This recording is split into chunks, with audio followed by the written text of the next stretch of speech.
ఏదైతే తెలుగుదేశం నాయకులు ఈ రాష్ట్ర ముఖ్యమంత్రి చంద్రబాబు నాయుడు గారు అయితేనేమి, పవన్ కళ్యాణ్ అయితేనేమి, తెలుగుదేశం నాయకులు అయితే తిరుమల తిరుపతి దేవస్థానం లడ్డు మీద దీంట్లో వైఎస్ఆర్సీపీ గవర్నమెంట్లో జంతు కొవ్వు కలిసింది అది ఇది అని చెప్పి చాలా ప్రాపగండ చేసి ఇంకొక అడుగు ముందుకేసి పవన్ కళ్యాణ్ సనాతన ధర్మం అని చెప్పి మెట్లంతా కడిగిన పరిస్థితి. ఈరోజు సిట్టు మొత్తం దీంట్లో ఎటువంటి జంతు కొవ్వు కలచలేదు అని ఇచ్చిన తర్వాత వీళ్ళను తెలుగుదేశం నాయకులను ఏం మాట్లాడాలి? వాళ్ళు మళ్ళా ఈ మీటింగ్ పెట్టి మళ్ళీ చెప్పడం జరుగుతుంది ఆనన్న దేవాలయాల కానీ ఈడ కానీ. మేము లడ్డు కల్తీ జరిగిందని చెప్తున్నాము, వాళ్ళు ఏదో వైఎస్ఆర్సీపీ నాయకులు వాళ్ళు ఏం లేదు అది ఇది అని చెప్తారంటే మీరు మాట్లాడింది ముందు చెప్పండి. కొవ్వు కలిసిందని మీరే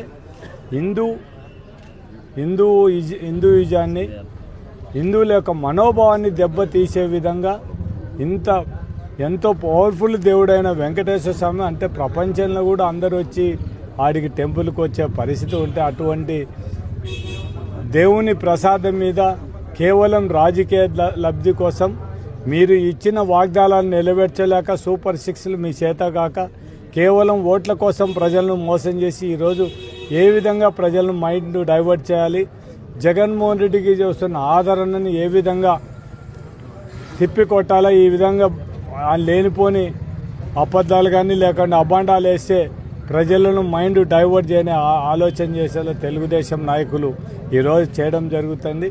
తెలుగుదేశం నాయకులు ఒకటే విజ్ఞప్తి చేస్తున్నారు, మీరు మాట్లాడే ఫస్ట్ ఏంది కొవ్వు కలిసిందని చెప్పినారు, అది లేదు. ఇప్పుడు మిమ్మల్ని ఏం చేయాలో ముందు చెప్పండి.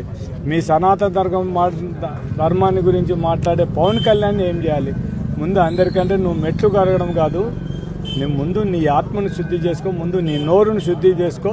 అబద్ధాలు చెప్పకుండా ఏదో కూటమి ప్రభుత్వంలో ఉన్నావని చంద్రబాబు నాయుడు మాట్లాడేదానికి నువ్వు ఒత్తాసు పలికిండే పరిస్థితులు కాకుండా ఒక రాజకీయ నాయకుడిగా సినిమా డైలాగులు చెప్పడం మానేసి నువ్వు రాజకీయ నాయకుడిగా ప్రజల ముందర ఏ మాట చెప్తే ఆ మాట కట్టుబడి ఉండే విధంగా మా నాయకుడు జగన్మోహన్ రెడ్డి ఒక్కడే ప్రజల ముందర చెప్పిన ప్రతి ఒక్క మాట నెరవేర్చాలనేది మా నాయకుని ఉద్దేశం. కాబట్టి మీరు కూడా ఈ రాజకీయాలలో కొంత ఉన్నత విలువలు పెట్టుకొని ఏదో ఎవరి మీదనో బురద చల్లాలని మాత్రం ఇటువంటి మాట్లాడితే రివర్స్ మీకే అవుతుందని మాత్రం మర్చిపోవద్దు. తెలుగుదేశం నాయకులు అందరికీ ఒకటే విజ్ఞప్తి చేస్తున్నారు, మీరు చాలా నీతివంతులు. మీరు ఎక్కడ మైనింగ్లో గ్రావెల్ కానీ లేకుంటే శాండ్ కానీ లేకుంటే బ్రాందీ షాపులలో కానీ, బ్రాందీ షాపులలో మన పేర్లే పెట్టుకొని మొత్తం ఉండవు. టిప్పర్లకు ట్రాన్స్పోర్ట్ పెట్టే లారీలకు కూడా మన పేర్లే పెట్టుకుంటున్నాం. మేమన్నా ఒకవేళ గ్రావెల్ తీసుకొని ఉంటే ఈ చెన్నమ్మ మనం ఈడ కృష్ణానగర్లో ఫ్లైఓవర్ బ్రిడ్జికి, వెంకటరమణ కాలనీ ఫ్లైఓవర్ బ్రిడ్జికి మేము నేషనల్ హైవే రోడ్ వేయడానికి ప్రజలకు ఇబ్బంది లేకుండా గ్రావెల్ తీసుకున్నాం తప్ప మీ మాదిరి ప్లాట్లకు కానీ లేకుంటే ఇళ్ళకి ఎవరైనా కట్టుకుంటే వాళ్లకు డబ్బులు వసూలు చేసిన పరిస్థితి. మీరు గ్రావెల్కు మీరు చాలా నీతివంతులు, చాలా స్వచ్ఛమైన వాళ్ళగా మాట్లాడడం జరుగుతుంది.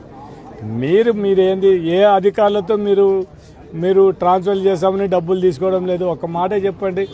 మిమ్మల్ని ఒకటే మీకు విజ్ఞప్తి, మీరు చాలా నీతివంతులు అయితే మీరు ఎక్కడ ఏం చేయకుంటే ఇంకొకరిని విమర్శించండి. మమ్మల్ని కబ్జాదారులు అంటారు. మీరు ఇప్పటికి 2 సంవత్సరాలు అయింది, ఏం కబ్జా చేసినా చెప్పండి. ముజఫర్ నగర్లో ఉండే ఆ ల్యాండ్ కూడా ఒక బోర్డు ల్యాండే, అది నాకు రాసిస్తారని చెప్పమని చెప్పండి. నేను కబ్జాదారునే, నాకు రాసియండి. ఎందుకు ఊరికి ఎలక్షన్లు ఎట్లా డబ్బులు కొద్దిగా నష్టపోయినాం, అది ఏమైనా స్థలం ఇచ్చారు అంతా కొద్దిగా రికవర్ అయినా అవుతాం, మాకేం అభ్యంతరం లేదు. మీకు ఒకటే విజ్ఞప్తి చేస్తున్నా, మీరు మాట్లాడే మాటలు మీరు చాలా నిజాయితీవంతులై మీరు ఎవ్వని గురించి మేము చాలా నీతివంతులము మేము ఏం చేయలేము అనే పరిస్థితులు అయితే ఒకరిని విమర్శించండి తప్ప ఈరోజు మీ పరిస్థితి ఏంటి? లడ్డు మీదనే మీ పరిస్థితి ఏందో తెలుగుదేశం నాయకుల పరిస్థితి తెలిపోయింది. ఇంకా మీరు మాట్లాడకుండా మీరు చాలా జాగ్రత్త ఉండడం అనేది మాత్రం నేను విజ్ఞప్తి చేస్తాను.